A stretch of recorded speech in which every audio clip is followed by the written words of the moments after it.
I gotta say how it changed is to be here like this. To be in someone else's home or to be in someone else's, space.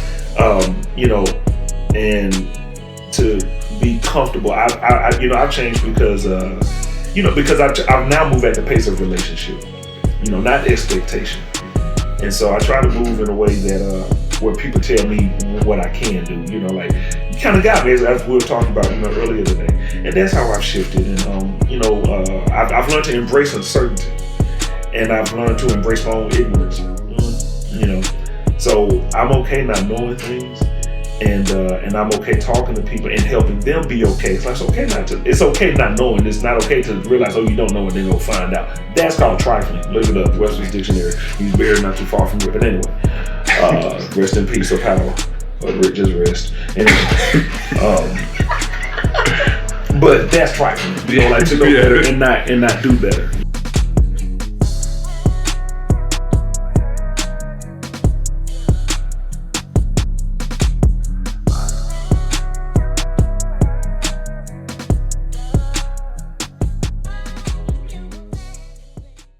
So welcome, Dr. Easley.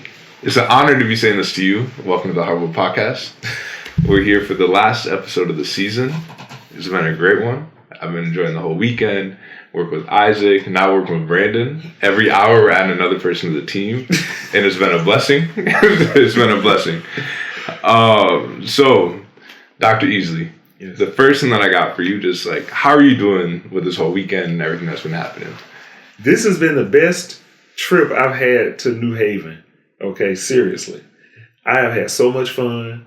I've been able to see all my friends, but I've really been able to, I think, fellowship with you all. Yeah. And it just made the weekend amazing. I feel like this, I now feel really comfortable being here versus feeling weird. It feels normal. So I just want to thank you, and thank you all for that. No, I thank you. And just letting you know, the week before you came here, everybody was asking about you. Really? Whether it was Shanae, when I was talking to Rob about you, who else? Mark, just like the word got out that you're coming to campus. So people wanted to see you and you're in high demand. Oh. And then I knew that there'd be people who should see you and need to see you. Like Brandon, who's here with us right now in the audience and doing a lot of technical assistance for us. So just wanted to let you know that. Yeah. Oh, well, thank you. I didn't know. Okay, thank you. Yeah. So we need a recap of the visit and the season, and the highs and joys of this last year making the Heartwood podcast. Okay. Yeah. So thank you for saying highs and joys, because that's all it was for me. Yeah. So what have been the highs and joys? Well, the first big high is working with you again. Mm-hmm. I'll admit, because what we did in 2023 was just it was fun. Yeah. Okay. The second high was bringing Isaac on board.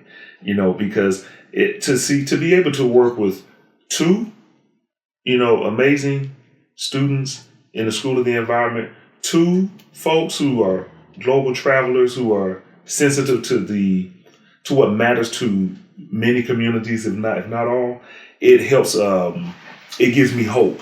You see, for the future. So those are the two big highs. Okay, so now the third high, all right, is who we were able to speak to on Zoom and in person. The Zoom interviews were so good, like Dr. Kamela, gave me my life. You know what I'm saying? But then also, oh my goodness, to sit to, yesterday and to talk to, Tom Ficklin, it was just it's powerful, the different elements or the factors there. So that's another high. And then another one is to be able to come back to campus, to be honest. I'm glad that you jumped in front of this and said, yeah, we need to get you up here, need to get you in April, and we go ahead and get that done. You were so ahead of it. So, and then the highs of hearing you all talk, about the ideas, that you have and who you wanted to have on board. And I know you were already telling me, I need to hear more of who's going to be next year, for sure. It's just, and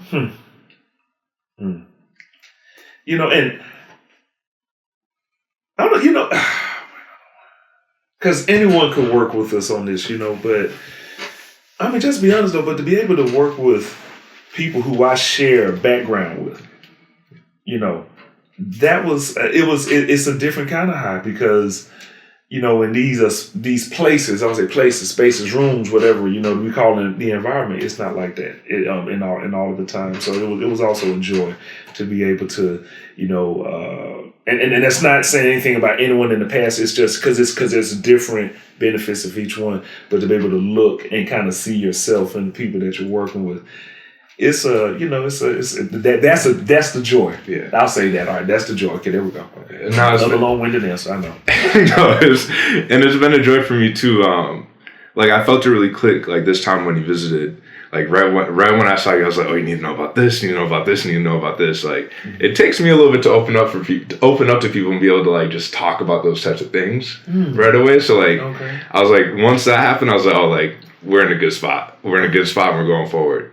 Yes. And then being able to watch you do your thing, talking to everybody it was beautiful to see. It's a skill that you have. It's a skill that you bring into the podcast. And I want to know, and I think everybody should know, how many seasons have you been refining the skill for? So what season are we on? 6. We're on 6. We're on 6. 6. Maybe going into 7. I think going into 7 after this. So yeah. It's been quite a run. Right. And we've done more together and everyone that has led to this, from Chris, Nadine, Tebow, I love those guys, they believed and I think also pushed me, and but then to see how we have so many more, how do we do that? So I'm just amazed at that, and I'm thankful and honored to be able to work with you and to see how this manifests. I appreciate that. So you worked with all these great people, and you talked to all these people. But I want to take it back a couple of years. Was it 6 years? How long have you been doing this for? Because all these seasons. We started in 20. Wait a minute. We technically started in 2019. Yeah, 2019, so 5 years. We started January 2019, it's 5 years later. Oh, wow. Okay, all right. Okay. So it's a while. Yeah. So if you can remember, because it's been a while, yeah. What was the original intention when you first started, and then how has it changed over the years? The original intention was... I still have to say this man's name first, because I know I said something earlier, but this is the truth. Dr. Mark McGallis, NC State, when I was working as a director of community for diversity.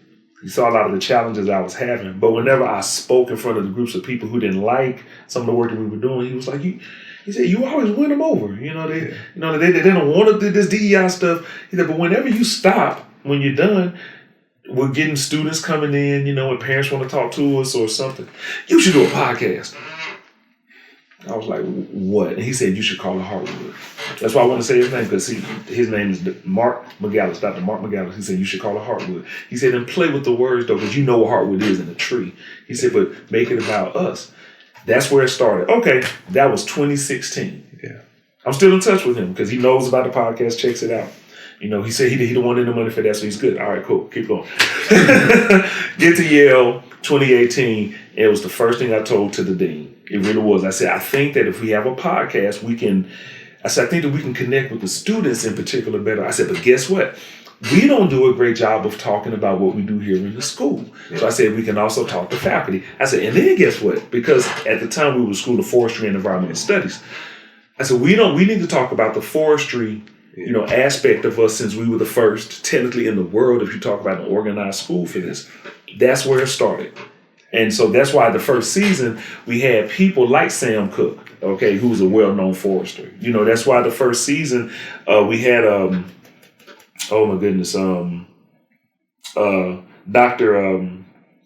Dr. Jennifer. Oh, she's gonna be mad.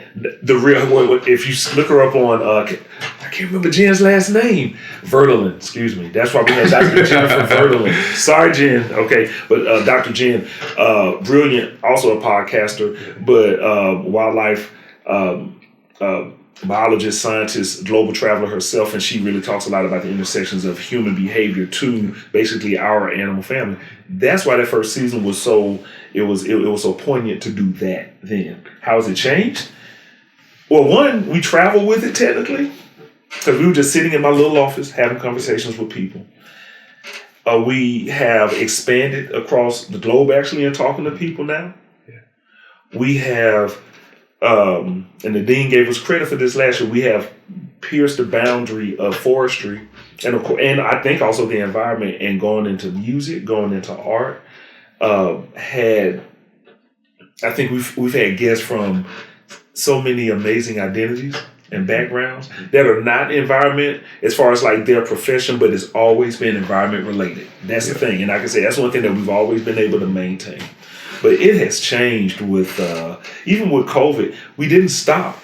The fact that we could talk to people and they could feel safe talking to us in the square. Yeah.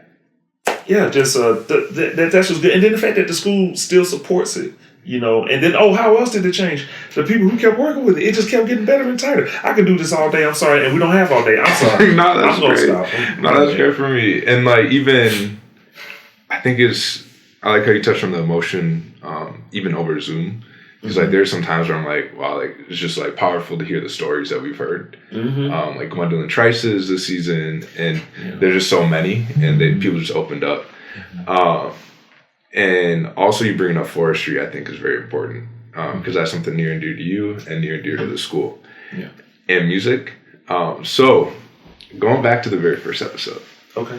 Going back to the very first episode, you have some powerful statements about forests being able to hold our stories. And hip hop being able to, spread the stories and tell the story. Yeah. So this podcast seems to be another avenue for telling the story and also holding the story. How do you imbue the elements of hip hop and forestry into this podcast? I don't know, that's a little tricky question, but it's a curveball. I think you can answer it. So because I think you know it. Hip hop. Yeah. Well, I think, I tried to say it in a song of mine called Hip Hop Forestry. I said forestry changed the landscape, but hip hop changed the landscape of music. When I say forestry changed the landscape, forestry changed what was already here. Yeah. That's what I mean, And depending on who you talk to, some say for good or for bad. But the country doesn't look the way that it did 100 years ago, let alone 200 years ago. But that kind of talks about the impact of forestry. And I'm going to say in a positive way that is made it so that it actually does and what bring communities together. It sparks conversations about how we live and how we practice, being in the environment of forestry. Hip hop takes elements from all the music that was here before it and puts it in a way, I want to say it particularly to youth and to young people, because I think that the young people are always the future, always the hope, and always are technically sometimes the front line. Yeah. Especially with this environmental movement, young people are at the forefront, which is why I think hip hop needs to stay in that, because hip hop is the language, and I think hip hop is kind of like a religion. I know it saved my life. Hip hop, I think, is across the world. Okay, forestry did too. So if you put both of them together, but if we will listen to each other and respect the earth first, I think then we can save the world. And so that is why I combine hip hop and forestry, because I still do think that we can save it. I appreciate that. And when you say that, you're talking about like the youth, the children being on the front lines often. Like this is their world to inherit. And this is like, it's young people's world to inherit. They're seeing everything that's happening. They're frustrated. They want to see, whether it's trees planted, animals saved, whatever it may be, like they're out there doing their thing. With that, you make a lot of references to loved ones. And I have a lot of youth that I love, just looking up to older people, learning from them. I want to bring them into the room, and I want to talk about how does your loved ones, or how do your loved ones shape how you run this podcast and how you do your work outside of the podcast? Because you made a lot of references to them on the first episode. So this is like bringing it all the way back to the first episode and close. Yeah. Okay, well, the only loved ones I think I can talk about in particular would be my grandma, my grandfather, and then my mom and my dad in particular. Because my grandma and my grandfather, they raised me. Yeah. They, I think they showed me the love that I needed that I didn't know as a kid at the time. You know, I was a, chubby kid, picked on a lot. I got into a number. I got picked on a lot, got to a number of fights that I didn't win. I got jumped a lot, picked on because of my size. But my grandparents never picked on me because of my size. My grandma definitely fed me, but there was nothing wrong with me in their house. Okay. So that's how I try to interact with people. That there's nothing wrong with them. Even if people say, I have to take this medicine or this vitamin, it's nothing wrong with you.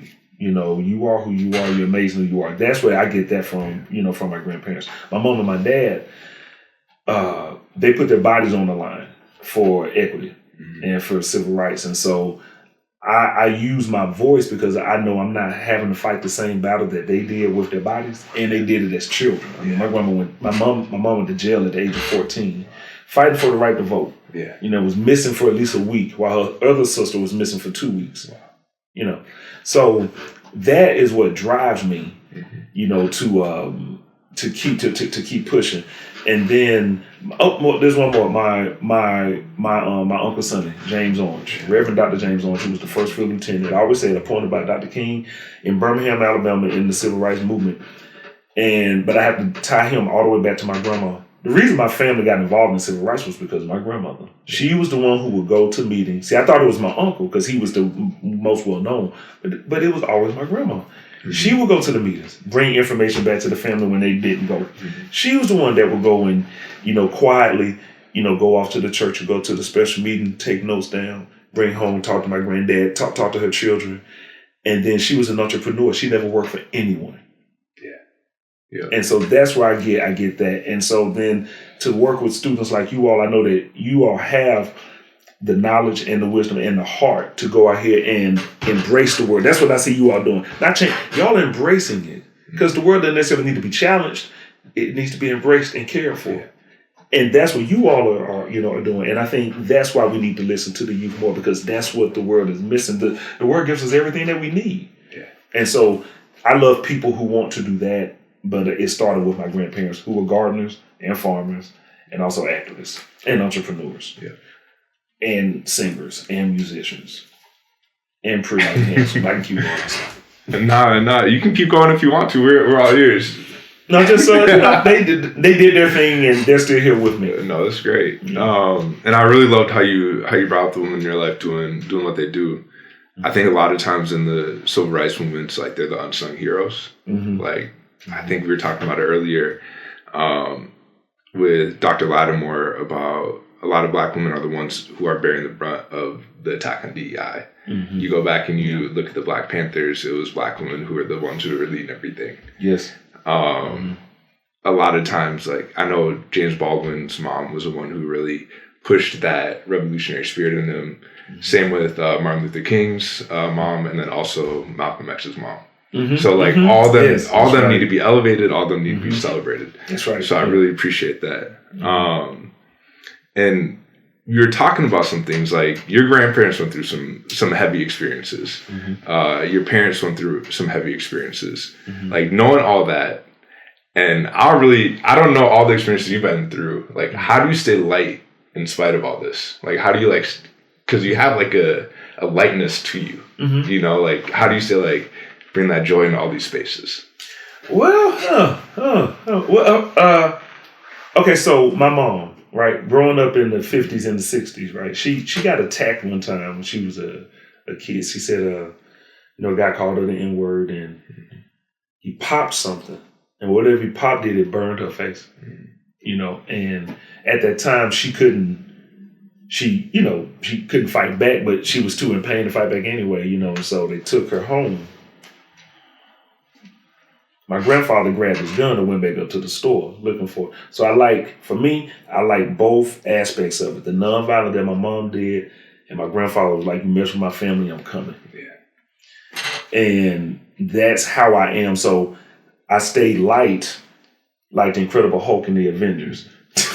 That's my secret. I'm always angry, then turn around and then the Hulk just comes out. So really, it's like, my favorite author, James Baldwin. I feel that I have a righteous rage, but here's the thing. What I know is that people who come out with violence and vitriol, see, I don't want to throw flames on the fire. Yeah. That hurts. I want to throw flames on the fire that loves and gets brighter.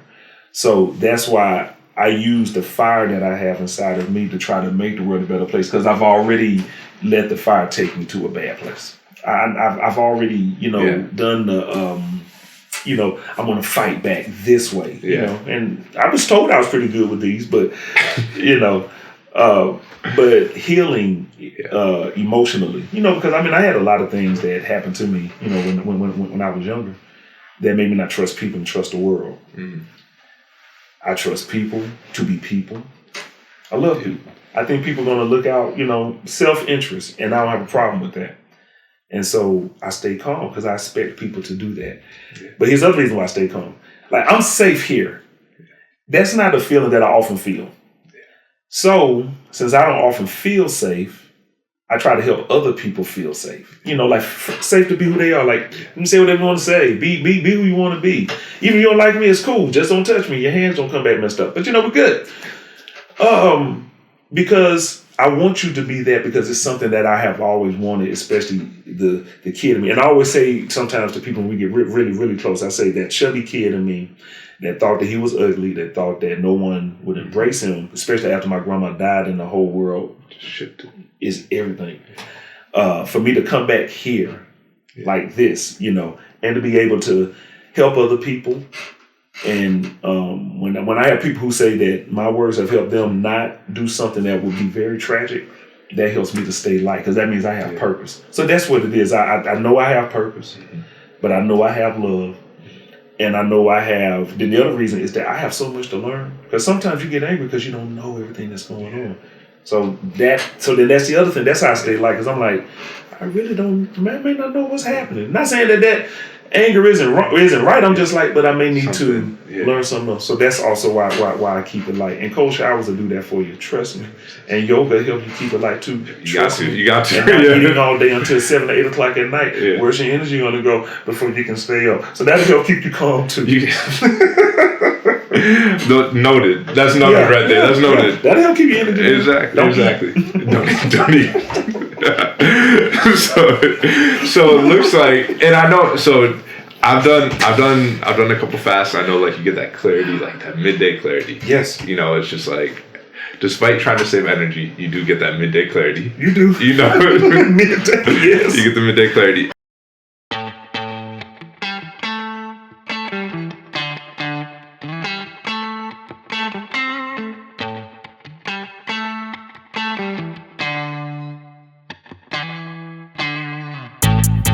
Thank you for listening to the Heartwood podcast. We are able to provide this broadcast to you because of the partnership of Yale School of the Environment and the Easley Branch LLC. If you are interested in any other content, particularly from the Easley Branch, please visit our website at theeasleybranch.com. Thank you.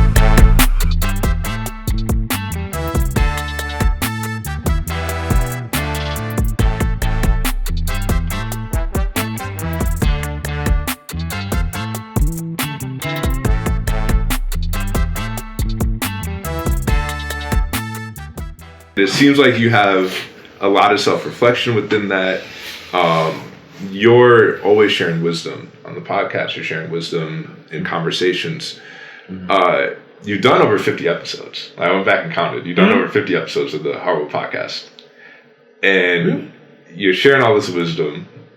And I know you're taking it in from these episodes. Yeah, 50. So what wisdom, or can you share some wisdom that you learned from other people? And how have they changed you as you go about your life? Dr. Torrey is the first one, when he talked about his father and his grandfather. Yep. I know exactly what you're talking about. Yeah, I'm talking about, because you were there. Yep. And I asked him what keeps him going. See, I'm trying not to. I thought about that like what was it, like 2 days ago? I was at my break room. I was like, nope. I'm good. Yeah, I'm good. It was good to embrace him, man. I love seeing Professor Torres all the time. And my grandfather and father, worked in the factory so that I wouldn't have to. Mm-hmm. So that tells me that my ancestors now, because I know his father, his grandfather passed on, just as my grandfather has, and my grandfather also did the same thing. So to remember what your ancestors have done, or remember what your elders have done, because we are here, especially if they're still in your life. We're here because of them. Yeah. Because of that. So I got that from him. Sam Cooke, first season. Sam I love Sam. First, we're both Alabamians, so we're both country guys, from Alabama. I love it, and we're both foresters. But he is, for me, what I think in some ways, I would say the epitome of what forestry is. Yeah. But I mean that in many good ways. But here's why: Sam, to me, is he's smart. He's smart in forestry. Anyone who knows him knows that. But Sam also, in many ways, and I think because he had to at the time he grew up in, he learned how to code switch and how to move, in the world that didn't necessarily reflect him. And coming from Alabama, like he did during the time that he did, I think that he has used his relationships, to benefit him well. And I think, and he knows who he is, and he knows who he is in the world. And that is something that I can appreciate that I learned from him, and how he stayed in forestry as long as he did. He's still in forestry now. He practices on his own, and he still, works with people, still works with landowners, still does stuff with heirs property. So, Sam, that's my guy. And so that's some wisdom there. Okay, Dr. Pat. Keith Sweat. Yes. Dr. Pat.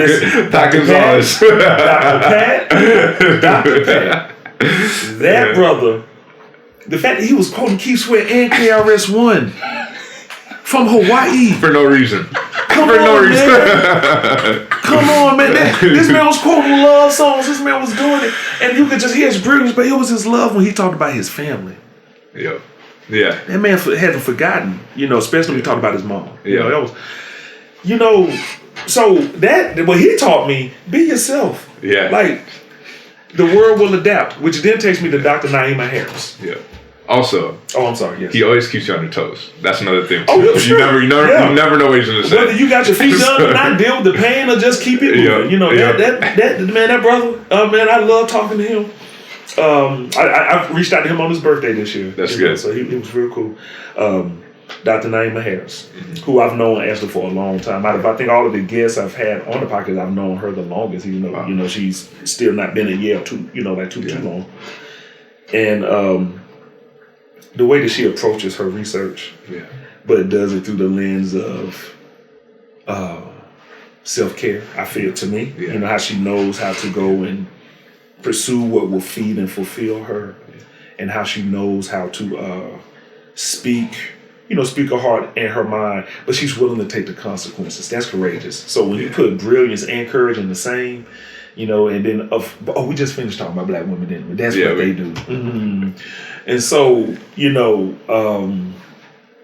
when we spoke to Bianca Myrick down in Virginia, she is an entrepreneur who took a chance coming into this environmental space. What I learned from her is if you don't believe in yourself, no one else will. And if you're not willing to take control of what you're doing, which means taking control of yourself, how do you get people to follow you?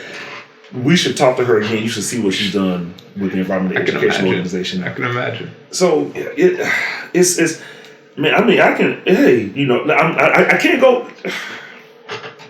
It's too many.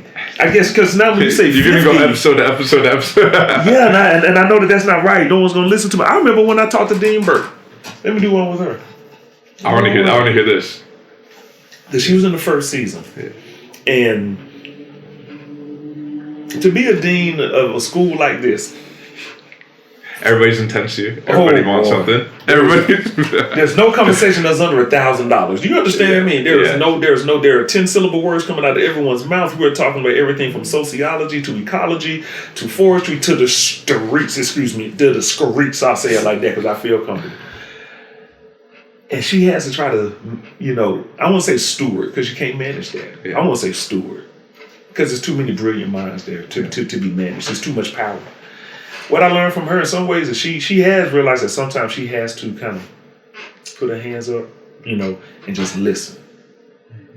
That's one of the things that, whether, how people feel about some of the decisions, like that she makes. I mean, when I worked with her, it was a very fruitful, and it still is a fruitful friendship. But it was a fruitful working relationship because we actually were a team. We had to help each other. She actually is a great teammate, to be with, because she will support people, especially administrators. I say that, but she will support people doing what they can and being who they are, and she really tries to believe in you. And when a leader does that, that means that they have to really sometimes push themselves to do it because we all work differently. So I also learned that conflict or not, I actually have a lot of love, for Dean Burke, I really do, and a lot of respect because I also know where she went to school. Yeah. And I actually know a couple of her old professors. In Wyoming, right? And, and in Colorado, I believe. Yeah. Yeah, in Colorado. And I know some of what was said to her before she got here. Yeah. And so the things that she as a scholar has had to experience, and I know some people may listen to this and be like, but she used to do. But we don't know each other's path, and that's why I stay chill, because you never know what people have actually been through to get to where they are. So, that's some wisdom that I definitely want to shout back at. But please let me do one more, please, and that's Dr. Darren Lattimore. Talk about getting your life. I get my spirit back when I talk to that brother. Shanae was so excited to come back to see him. I'm so. Shanae was like, I'm gonna be there. So and I know she's a pioneer. Yeah. I know. She's doing her thing. She's doing her thing. One is because who she is. So let's give the credit first. But then she worked, with Darren. But Darren, I've seen Darren take hits. Yeah. And keep going. Yeah. Especially this year. I've seen him take hits and keep going. So the wisdom that I've learned from him is you damned if you do and you damned if you don't. But if you're doing what fulfills your spirit, that's what should feed you. If you look to get affirmation all of the time, because it will come many times, but all of the time externally, you will perish. Yeah. Because the world is ready to eat you alive, but the world is also ready to give you as much. But it'll eat you if you won't respect it. It won't be as genuine either, I don't think. That's what I'm saying. So, yeah. But if you align with it, it'll bring so much to you. Yeah. And I got that from Darren. Yeah. So yeah. I appreciate that. Nah. That's just, I don't know, like all that's great to hear, and it shows like how much intention you took into every episode. Mm-hmm. Like, I saw you write notes. Like, you're just like listening to be able to just like bring that back up to the forefront. Mm-hmm. Like, I remember because I think you said like all the podcast recordings you said except for 1 or 2 I was there for, right? Yeah. Like Dean Burke and then Sam Cooke, I wasn't. Yeah, right. So like I remember taking Bianca's like in the lecture hall. I could see myself in it. So you just get brought back to that when you're talking about it, and it's just so great to like feel and experience that with you. Thank you. So you've been here for quite a number of years, and you've been doing this for quite a number of years. You talked about all the wisdom that you took in, but I want to know like how you have changed, like emotionally, spiritually, physically, mentally, like whatever you want to say. Like how have you changed over these last 5 years, like since the podcast started? Since the podcast started, I have. I've become less angry about DEI, I'll admit. Not DEI, but the reason why we need DEI. Yep. I've gotten less angry. It's not that I've gotten complacent. Mm-hmm. The reason I've gotten less angry is because I can see how so many things are connected now. So that's why I like talking to people, unlike today, what I'm about to say, to actually disagree with me. Yeah. Actually, I find sometimes fun, not joy. Yeah. That's tough, but fun, because I'm still learning something, and I am and I'm being challenged, and when I'm challenged, it's just like tearing the muscle for it to build back up. Yeah. I come right back. So I've changed over that, where I don't mind talking to people who have a different view than me. Iron sharpens iron. That's it. Yeah. That's it. I changed. I think a third season, I felt a big change come. When doing the podcast episode, like with my best friend, me and Michelle in there doing the Goody Mob episode. Yeah. And she is just like, well, she is my friend for life, of course. But she is, she's a beautiful Southerner, a dope Southerner that does not compromise who and how she is. She helped me to, I'll be honest, to remember not to lose my accent when I came up here. She was like, don't change how you talk when you go up there. And it feels good. And it does. It feels good. It I does. still got my bag when I say it. The Minnesota accent pops out every once in a while. So, Let us hear it. You know what I'm saying? And that's what's behind it. No, I got you. I got you. I want to say, I got to say how it changed is to be here like this. To be in someone else's home or to be in someone else's, space, and to be comfortable. I've changed because I've now moved at the pace of relationship, not expectation. Mm-hmm. And so I try to move in a way that where people tell me what I can do, like you kind of got me as we were talking about, earlier today. And that's how I've shifted. And, I've learned to embrace uncertainty and I've learned to embrace my own ignorance, So I'm okay not knowing things and I'm okay talking to people and helping them be okay. It's like, it's okay not knowing. It's not okay to realize, you don't know and then go find out. That's called trifling. Look it up, Webster's Dictionary. He's buried not too far from here. But anyway, rest in peace or power. Or just rest. Anyway, but that's trifling. Like to know better and not do better. I told y'all I've been working on my sets. I really want to thank you, and I mean that because you teach me, and that's why I need someone in the school.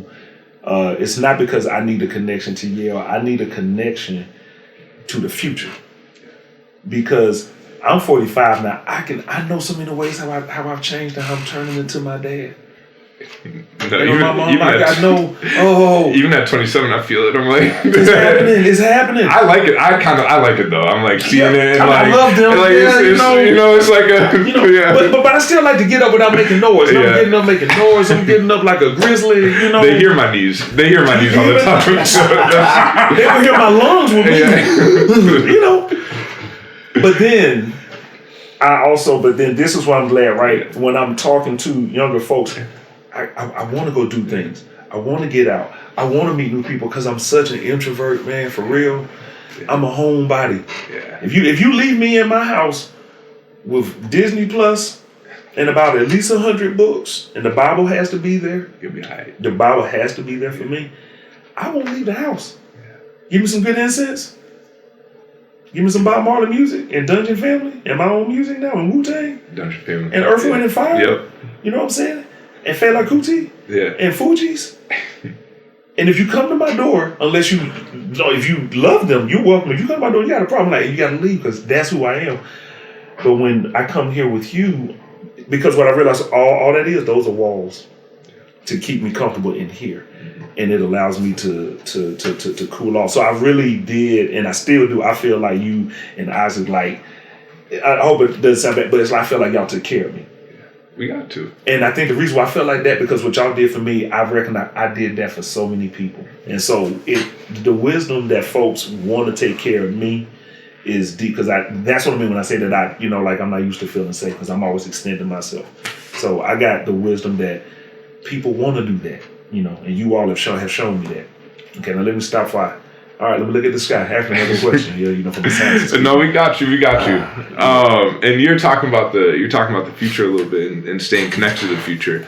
And for the last question, I want to know, like, as springboard next season, what energy are you bringing into next season? What are you looking forward to next season about? Like, what are you going into next season with? I feel like I'm going into next season with. I feel like I'm going into next season being led. That's what I feel like. I feel like that's what's been happening working with you, is to be able to follow, someone, and then knowing that Isaac already has, hey Doc, I got people in mind already, Yeah, that's clutch. That's what I'm saying? I am that makes me want to be better. Like, okay, I gotta brush up now. You know what I'm saying? I gotta stay tight. I gotta stay, I have to stay vigilant, with taking care of myself and emotionally taking care of myself and mentally taking care of myself. So I can keep doing, like you say, take the notes and say things back to people, but also say being led, because I am fully confident I am working with folks I can get behind the camera, and be like, you offered that too, and that I saw it, and I was thinking about that the whole weekend. It feels good to be. I'm a part of a team. And it can be tiring when you're doing this work because you're pushing and trying to pioneer and do things. It can be tiring. I'm going into this next season this is like this past season. I'm going in fully energized because I'm not tired. And so I really have to thank y'all, for that. You see my sinuses are kicking in. It's allergy season. So I just gotta to work on that. But and I think that going into the next season with that, and and knowing that we're really pushing ourselves forward.